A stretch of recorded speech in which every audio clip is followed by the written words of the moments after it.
Hey everyone, welcome back if you watched our last video. If you didn't and you're new here, welcome in. We're glad to have you. I'm Michael and I'm here to share my love of gardening with you. So today we're down at the bottom of our driveway. So if the background looks a little crazy, it's because we are at the bottom of our driveway and we have a lot of work to do down here. More to come on that. We have a lot of interesting projects that we want to show you. But for this one today, we've built a small container garden or small raised garden out of some stair treads. I love that they had an interesting line on the treads, so put it together into a small garden. And today I'm going to plant a deer-resistant garden. We are in the country here.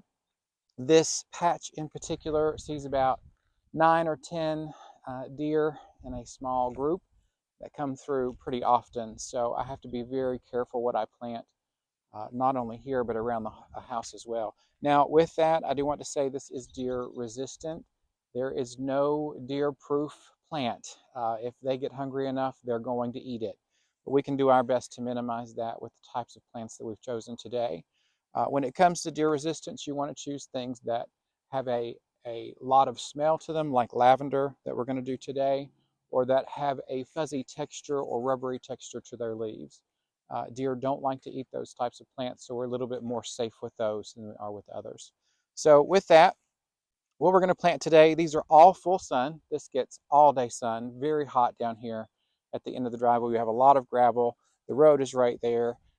So they're going to get all day sun till about 4 or 5 o'clock in the afternoon or evening. So we've chosen plants that are all heat tolerant. These are drought tolerant as well. This is not going to be on any kind of drip system. I am going to be chugging water down here to water these probably every day for a little while. I've chosen some drought tolerant varieties as well so that if I do miss a day, they're not going to be harmed. So starting off here, we have a beautiful elegance purple lavender. I picked this up at Lowe's. I saw it and was like, wow, I have to have that. So I was going to go with a more silver variety, but I love the green color, the soft green texture, and the color of the flowers. Oh my goodness, the flowers are amazing. Beautiful lavendery purple color that I love. These don't get incredibly huge either. They're about 12 to 14 inches high, 12 to 14 inches wide, and we're going to create a small hedge with these. Now these, of course, beautiful flowers. The purple is just incredible. And there are the deer now. They're actually here as we speak. Perfect timing. I did not plan that. Um, Beautiful purple flowers. They are a little bit ahead of where they should be. Now, full disclosure as well, I'm living on the edge with these. We have not reached our frost date yet, which is typically May 12th for us. However, we're late April. I think we'll be okay. 10-day looks great, lows in the 50s, so we should be fine. But if not, if the weather changes, which is always a possibility, we'll cover these with a little bit of frost cloth and we should be okay. So first one, our lavender, elegance purple. Love that one. Next is a proven winner, which I actually had to order online.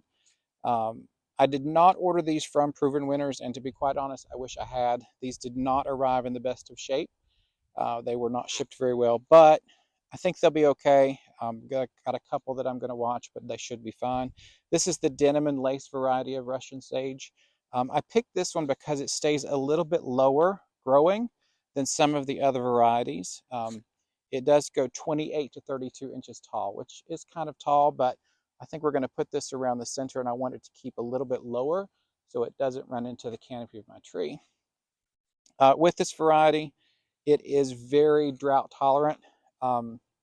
Also doesn't like to be fertilized. So if you're growing Russian sage, better to stay away from the fertilizers. I know we all love low maintenance plants, and this is going to be one of those. It's going to be a beautiful, beautiful purple color as well.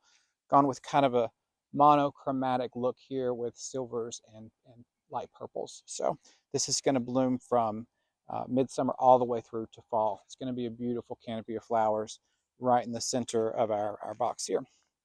The next one is an allium. This is going to give us some spring to early summer interest, again in a purple color. This is the millennium allium. This one is 15 to 20 inches tall and 10 to 15 inches wide. So not a huge plant. These as well are drought tolerant. so they'll handle a little bit of drying out. We're going to keep these well fertilized throughout the season as well. Going to start them off with a little biotone today, and then we'll fertilize as we go throughout the planting season. Next is a pincushion flower. I absolutely love these flowers. They are a beautiful, beautiful purple color. They have large flowers with pins on the inside that look like they're inside of a pincushion. They actually start out in a beautiful form as well. They mature to a beautiful flower, and then they end in a little bit of a pincushion. It looks like a bunch of brown pins stuck inside of a pincushion. Now with these, I'm going to deadhead these today. As we go throughout the season, I will not deadhead these because I love the way that they look in all forms. So we're going to let them go and continue to bloom. They do not need to be deadheaded throughout the season. They will continue to bloom. These they are mounding, and they are 15 by 15. So 15 tall, 15 wide. And we only have 4 of these. So we're going to keep them kind of sparing so that they can spread out a little bit. Last 2 are our silver varieties that we have today. Starting out with a Dusty Miller, this is Silver Dust. With these, they're basically just a filler to fill in until these plants get to full maturity in a couple of years. But right now, we're going to fill in the blank spots with these. I'm actually going to pinch them back as well so that they mound up a little bit. We tend to get very leggy with these throughout the growing season. So I'm going to prevent that by pinching them back a couple times throughout the year so that they mound up. And then the last is a trailing. This is a Silver Falls dichondra. Easy to grow plant. Again, full sun, loves the light. It's going to trail as well, about 2 to 3 inches high, and then 18 to 48 inches long. I'm hoping that these will spill over enough that I'll eventually have to cut them. I don't want them on the ground. But these will be a great trailing addition that will spill over our container today. So with that, let's lay these out and see what they look like.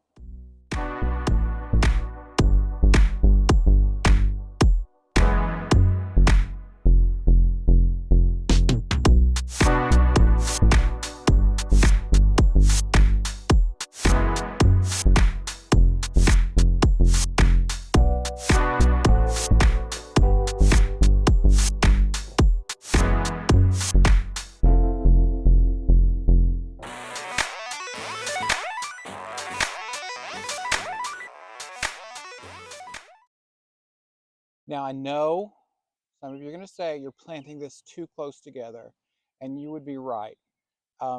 First growing season, I'm not concerned with that. They're not going to get to their full size yet.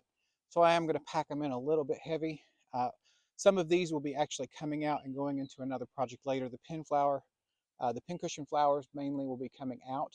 I'm not going to keep these here. I do want to keep the lavender hedge, and eventually this sage will fill in the center. These are just for this growing season. They're not going to stay permanently. And the annuals, of course, I'll fill in where I need. But actually, now that I've laid everything out, I'm not sure that I'm going to need those. We'll add the dichondra a little bit later as well. But let's get planting. We're going to add a little bit of biotone to everything except the Russian sage.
So there you have it. We finished everything up. You can see a little bit of a wardrobe change here. It got quite warm this morning. I didn't expect it to be quite so hot, but when you're gardening, that's a lot of calories. So I can go have a donut this morning.